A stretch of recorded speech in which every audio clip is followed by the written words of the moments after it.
ওষুধ, রেস্তোরাঁ, mobile phone সহ কিছু পণ্য সেবায় ভ্যাট কমল, এনবিআরের আদেশ জারি।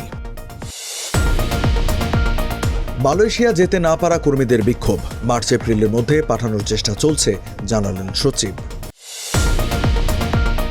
লন্ডনে ওয়ান স্টপ সার্ভিসে চিকিৎসা চলবে খালেদা জিয়ার, এখনই সম্ভব হচ্ছে না লিভার প্রতিস্থাপন।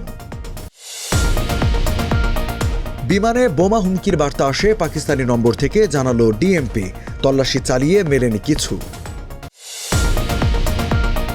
এবং যুক্তরাষ্ট্র, ভারত সহ 4 দেশের পররাষ্ট্রমন্ত্রীর বৈঠক, কয়েকটি বিষয়ে ঐক্যমত্য। আমন্ত্রণ টিভিএস নিউজ অব দ্য ডেতে, সাথে আছে আমি রঞ্জু ইফতেখার। এতক্ষণ দেখছিলেন সংবাদ শিরোনাম, এবারে জানাবো বিস্তারিত। ভ্যাট ও সাপ্লিমেন্টারি ডিউটি বাড়ানোর 13 দিনের মাথায় ওষুধ, টক টাইম, ইন্টারনেট ও রেস্তোরাঁ সহ 8 খাতের ভ্যাট কমানো হয়েছে।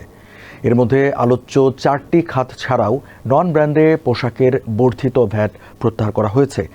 আজ 22 জানুয়ারি জাতীয় রাজস্ব বোর্ড এনবিআর এক সংবাদ বিজ্ঞপ্তিতে এমনটা জানিয়েছে। এছাড়া non AC hotel, Mishtanna Bhandar ও নিজস্ব ব্র্যান্ডের তৈরি পোশাক বিপণনের ক্ষেত্রে বর্ধিত ভ্যাট পুরোপুরি প্রত্যাহার করা হয়নি, 15% থেকে কমিয়ে 10% করা হয়েছে। এর আগে এসব খাতে ভ্যাট ছিল 7.5%, অর্থাৎ এসব পণ্যে ভ্যাট 2.5% বেড়েছে।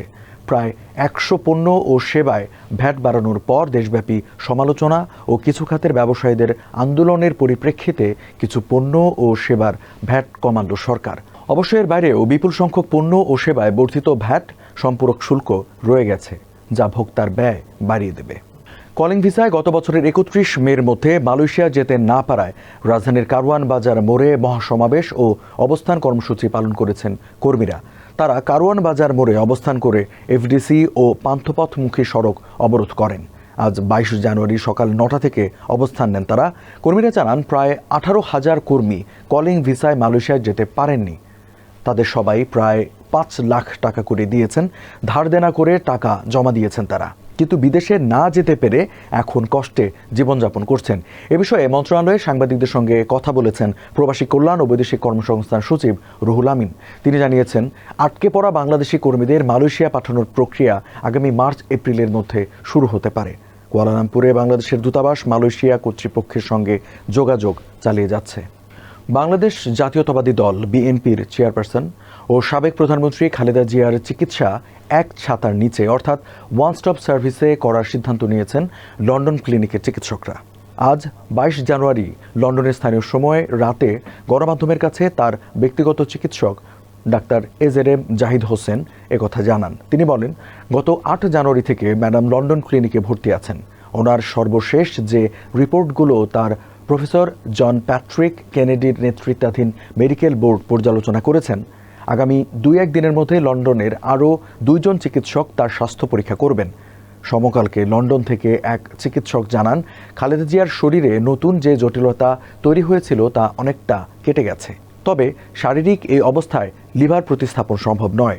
যুক্তরাজ্য বিএনপি সভাপতি এম.এ. মালেক জানান, লন্ডনে প্রচণ্ড ঠান্ডা চলছে, পরিবেশের সঙ্গে মানিয়ে নিতে সবারই একটু কষ্ট হচ্ছে। খালেদা জিয়ার ছেলে তারেক রহমান, পুত্রবধূ ডাক্তার জোবাইদা রহমান ও নাতনিরা নিয়মিত হাসপাতালে আসছেন। চিকিৎসকদের পরামর্শ অনুযায়ী বাসা থেকে খাবার দেওয়া হচ্ছে।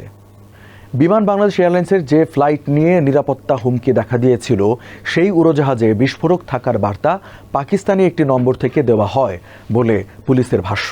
ফেসবুক পোস্টে ডিএমপি বলেছে, বুধবার ভোর 4:37 এয়ারপোর্ট এপিবিএনের ডিউটি অফিসারের হোয়াটসঅ্যাপে একটি পাকিস্তানি নম্বর থেকে বোম থ্রেটের বার্তা আসে। ওই বার্তায় দাবি করা হয়, রোম থেকে ঢাকাগামী বিমান বাংলাদেশ এয়ারলাইন্সের BG536 ফ্লাইটে উচ্চমাত্রার 34 কেজি বিস্ফোরক রয়েছে। 22 জানুয়ারি সকাল 9:20 ফ্লাইটটি ঢাকার শাহজালাল আন্তর্জাতিক বিমানবন্দরে অবতরণের পর 250 জন যাত্রী এবং 13 জন ক্রুকে নিরাপদে নামিয়ে আনা হয়। শাহজালাল বিমানবন্দরের নির্বাহী পরিচালক গ্রুপ ক্যাপ্টেন কামরুল ইসলাম বলেন, বিমানের রোম ফ্লাইটে বোমা আছে বলে অচেনা নম্বর থেকে আমরা একটা হুমকি পাই। এরপর আমরা যথাযথ প্রোটোকল অনুসরণ করে ব্যবস্থা নেই। যুক্তরাষ্ট্রের প্রেসিডেন্ট হিসেবে দ্বিতীয় মেয়াদে ডোনাল্ড ট্রাম্প শপথ গ্রহণ করার পর প্রথমবারের মতো বৈঠক করেছেন দেশটির পররাষ্ট্রমন্ত্রী মার্কো রুবিও, ভারতের পররাষ্ট্রমন্ত্রী এস জয়শঙ্কর, অস্ট্রেলিয়ার পররাষ্ট্রমন্ত্রী পেনি ওং এবং জাপানের পররাষ্ট্রমন্ত্রী আইওয়া তাকেশি। 21 জানুয়ারি ওয়াশিংটনে মার্কিন পররাষ্ট্র দপ্তরে কোয়াড পররাষ্ট্রমন্ত্রীদের এই বৈঠক অনুষ্ঠিত হয়। বৈঠক শেষে এক যৌথ বিবৃতি দিয়েছেন তারা। বিবৃতিতে বলা হয়, একটি অবাধ ও মুক্ত ভারত প্রশান্ত মহাসাগরীয় অঞ্চল জোরদার করার নিজেদের অভিন্ন প্রতিশ্রুতি পুনর্ব্যক্ত করতে গতকাল ওয়াশিংটন ডিসিতে যুক্তরাষ্ট্র, অস্ট্রেলিয়া, ভারত ও জাপানের পররাষ্ট্রমন্ত্রীরা এক বৈঠক করেছেন। এ অবাধ ও মুক্ত অঞ্চলে আইনের শাসন, গণতান্ত্রিক মূল্যবোধ, সার্বভৌমত্ব ও ভৌগোলিক অখণ্ডতা সমুন্নত ও সুরক্ষিত থাকবে। দর্শক, এই ছিল আজকে টিবিএস নিউজ অব দ্য ডেতে। এতক্ষণ সাথে থাকার জন্য ধন্যবাদ সবাইকে।